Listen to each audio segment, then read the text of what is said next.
بسم الله الرحمن الرحيم اقرأ باسم ربك الذي خلق خلق الإنسان من علق اقرأ وربك الأكرم الذي علم بالقلم علم الإنسان ما لم يعلم كلا إن الإنسان ليطغى أن رآه استغنى إن إلى ربك الرجعى أرأيت الذي ينهى عبدا إذا صلى أرأيت إن كان على الهدى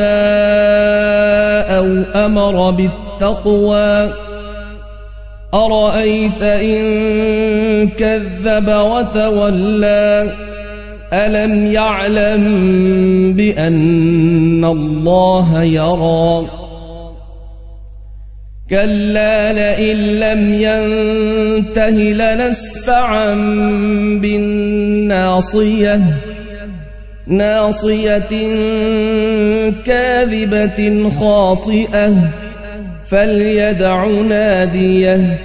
سندع الزبانية كلا لا تطعه واسجد واقترب